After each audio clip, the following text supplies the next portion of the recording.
এই আমার দুষ্টু মিষ্টি বন্ধুরা, গুড আফটারনুন। সবাই কেমন আছো? আশা করি সবাই ভালো আছো, যে যেখানে আছো। আমিও তোমাদের ভালোবাসায় বেশ ভালো আছি। আর আজকে ব্লগটা এখান থাকতেই শুরু করছি। আজকে দুপুরবেলা দেখো রেডি হয়ে বেরিয়ে পড়ছি। আজকে এক নিমন্ত্রণ বাড়িতে খেতে যাব, সেই ভিডিওটাই তোমাদের সাথে শেয়ার করছি। চলো ভিডিওটা কন্টিনিউ দেখতে থাকো, আশা করি সবার ভালো লাগবে। আর কেউ যদি নতুন বন্ধু আমার চ্যানেলে ভিজিট করে থেকো, চ্যানেলটাকে সাবস্ক্রাইব করে অল নোটি অন করে রেখো। মা ছেলে বেরিয়ে যাচ্ছি, আর দাদা ভাই আগে বেরিয়ে গেছে, রাস্তাতে দাঁড়িয়ে আছে, কিছু কেনাকাটার আছে। আর মা ছেলে যাচ্ছি। আমার ছেলের দুষ্টুমিটা জাস্ট দেখো। চলো ভিডিওটা কন্টিনিউ দেখতে থাকো। আর ভিডিওটার কোথাও কোনো অংশে যদি একটু ভালো লাগে থাকে, একটা করে কমেন্ট আর লাইক করতে ভুলো না কিন্তু। আর বন্ধুরা, কেউ ভিডিওটা স্কিপ করে দেখো না, পুরো ভিডিওটা সাথে থেকো, আশা করি ভালো লাগবে। এই মাঠটাতে বিকাল হলে দেখো আমার ছেলেরা সবাই খেলা করে, পাড়ার যত ছেলে সবাই খেলা করে। কালকে ঝড় বৃষ্টি হয়েছিল, তোমরা তো জানি না কাদের কাদের ওই সাইডে ঝড় বৃষ্টি হয়েছিল, কেমন মাঠে জল জমা হয়ে গেছে দেখো। ছেলে মেয়ের আজকে টেনশান, ছেলে দেখে বলছে মা আজ বিকেলে খেলবো কি করে। আর ওইদিকে দেখো দাদা ভাই দাঁড়িয়ে আছে। চলো এবার যাওয়া যাক। এমন অপরূপ দৃশ্য দেখে একটা গান মনে পড়ে গেল। সবুজে সবুজে ঘেরা, সোনা সোনা খামে মোড়া, এই পৃথিবী নেই তো তুলনা। কি জানি না ঠিক গানটা, তাই না বলো বন্ধুরা? তোমরা যদি কেউ গানটা জেনে থাকো কমেন্ট করে জানিও। কি অপরূপ দেখাচ্ছে দেখো। চলো দেখতে থাকো ভিডিওটা, ওখানে গিয়ে আবার তোমাদের সাথে কথা বলছি।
দেখতে দেখতে দেখো পৌঁছে গেছি ওখানে।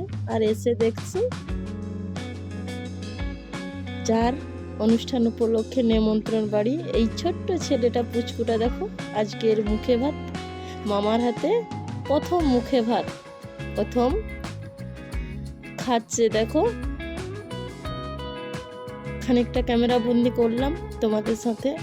যদিও ভিডিওটা ঠিকঠাক বানানো হয়নি, প্লিজ বন্ধুরা তোমরা তোমার পরিবার, সবটা ভালো মন্দ সবটাই তোমাদের সাথে শেয়ার করি। তোমরা আমার পরিবার না, আমি জানি তোমরা মানিয়ে নিও, একটু কষ্ট করে দেখে নিও। ঠিকঠাকভাবে ভিডিওটা করা হয়নি। আর এতটা ভিড়, আমি নিজে ভিডিওটা করিনি, একজন ছেলেকে দিয়েছিলাম ভিডিওটা করতে, সেই করে দিয়েছে, যতটুকু পেরেছে করেছে। আর কি আর বলবো বলো। তাই তোমাদের সাথে ওই পুচকু ছেলেটাকে আমার মামার দিকে তাকাচ্ছে, যখন পয়সাটা হাতে দিচ্ছে কেমন তাকাচ্ছে দেখো। ওই ছোট্ট ছেলেটাও জানে, তাই না বলো বন্ধুরা? কেমন মুখ মানে খাচ্ছে দেখো। কয়েকটা ছবি এবার তোমাদের সাথে শেয়ার করি।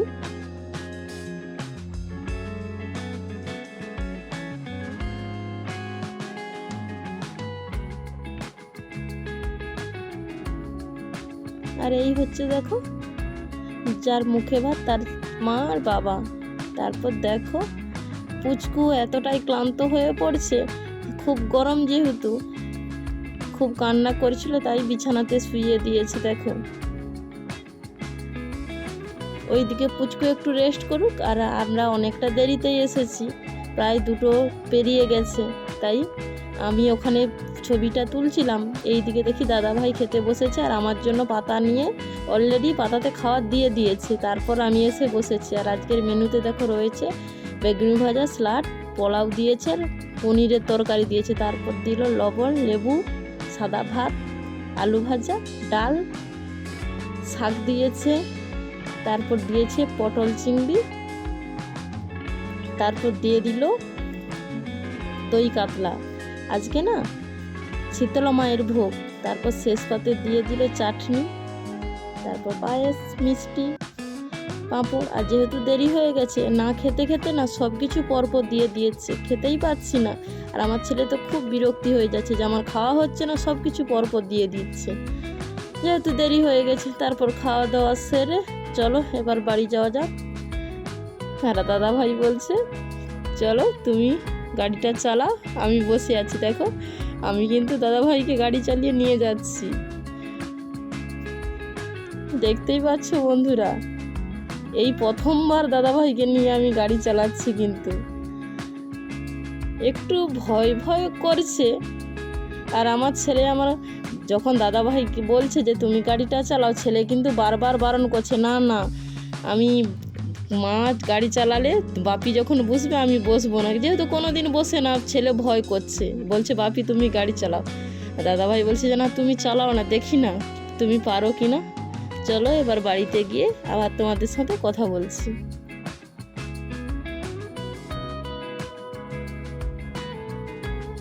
বাড়ি চলে এসেছি, ওইদিকে দাদাভাই ছেলে বাড়িতে চলে গেছে, আর আমি বাইকটা ঠেকিয়ে চলো রোদ্রুতে কিছু মেলা ছিল সেগুলো কুড়াচ্ছে। আর আমার ছেলে বলছে আমি ভিডিও করছি আর মা তুমি ওইগুলো কুড়াচ্ছ।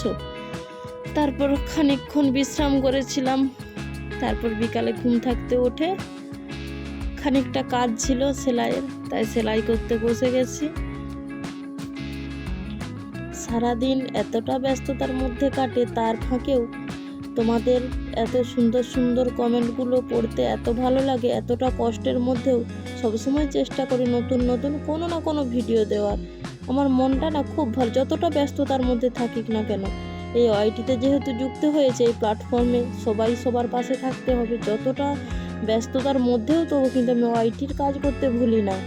শত কষ্টের মধ্যেও তোমাদেরকে নতুন নতুন ভিডিও দেওয়ার চেষ্টা করি।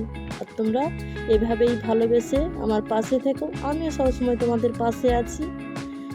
আগামী দিনগুলো তোমাদের ভালোবাসা, তোমাদের সাথ নিয়ে পথটা এগিয়ে যেতে হবে। এই প্ল্যাটফর্মে একা একা কোনোদিন এগোনো যায় না, সবার সাহায্য সবার ভালোবাসা নিয়ে এগোতে হয়। কাজ করতে করতে দেখো আমার সেলাইয়ের কাজ অনেকটাই প্রায় হয়ে এসেছে। তোমরা তো জানোই, আগের ভিডিওগুলোতে দেখেছো, যেহেতু বাড়ির ব্যবসা। এরপর অন্য একটা, যেহেতু আমার প্যান্ডেল ব্যবসা, তার কোনো ভিডিও নিয়ে আবার নিশ্চয়ই পরের ভিডিওতে হাজির হব। তোমরা যদি ওই এর ভিডিও দেখতে চাও কমেন্ট করে জানিও, তোমাদের কমেন্ট পেলে অবশ্যই ওই ভিডিও নিয়ে আসব। কাপড়টা সেলাই হয়ে গেছে, এবার ভালোভাবে কুড়িয়ে বস্তার মধ্যে ভরে রাখবো। আর এত বড় কাপড় ছোট্ট করে না নিলে না ঠিক মানে পেরে উঠি না।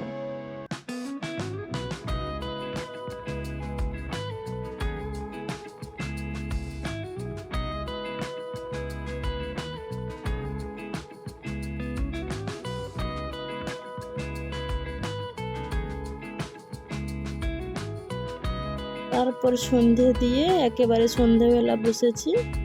আজকে গুড় আম বানাবো। গুড় আম ঠিক বলে, কিন্তু চিনি দিয়েই বানাবো। তাই কয়েকটা আম ছিল, সেগুলোই কাটতে বসেছি। আর আমাদের বাড়ির প্রায় প্রত্যেকটা তো সদস্যের না এই মানে আচার বা চাটনি বলো, শেষ পাতে না দিলে না ঠিক ভাত রুচে না, মানে সবাই পছন্দ করে এটা। প্রায় রোজকার মেনুতে এই গ্রীষ্মকালে সাধারণত আমাদের চাটনিটা হয়েই থাকে। আর সামান্য আমগুলোকে দেখো পরিষ্কার করে কেটে ধুয়ে নেওয়ার পর সামান্য ভাপ বুলিয়ে নিয়েছি, তারপর দিয়েছি সামান্য একটু তেল দিয়ে কয়েকটা শুকনো লঙ্কা, এলাচ, তেজপাতা আর 1 চামচ মতো জিরে, 1 চামচ মতো ফোড়ন, এই মশলাটাই অ্যাড করেছি। এবার চিনিটাকে ভালোভাবে পাক এলে হাতে দিয়ে দেখতে হবে চিট এসেছে কিনা, তারপর আমগুলো দিতে হবে। আর দেখো এখন মনে হচ্ছে খুব শুকনো শুকনো, আমের জল বেরিয়ে গেলে দেখবে ওটা ঠিক দেখাবে। আমের জল বেরায়নি বলে খুব শুকনো শুকনো দেখাচ্ছে, এতে কিন্তু জল অ্যাড করিনি। জল অ্যাড করলে না আচারটা ঠিক বেশি দিন থাকে না। দেখো কতটা জল বেরিয়েছে, দেখতে পাচ্ছ বন্ধুরা, আমটা ফুটে উঠেছে আর জলও কতটা বেরিয়ে গেছে। দেখো এইভাবে আমটাকে ভালোভাবে পাক না করে নিলে না আচারটা ঠিক বেশি দিন থাকে না। জল ব্যবহার করলে আচারটা খুব মানে তাড়াতাড়ি নষ্ট হয়ে যাওয়ার ভয় থাকে। কালারটা দেখো খুব সুন্দর এসেছে, প্রায় আচারটা রেডি। আর মশলা তো আগেই বলেছি সেভাবে আর কিছু অ্যাড করব না, গুঁড়ো মশলা যা দিয়েছি ওই ফোড়নেই দিয়েছি। ভিডিওটা এই পর্যন্ত, ভালো লাগলে লাইক, কমেন্ট, শেয়ার করো। Tata, by.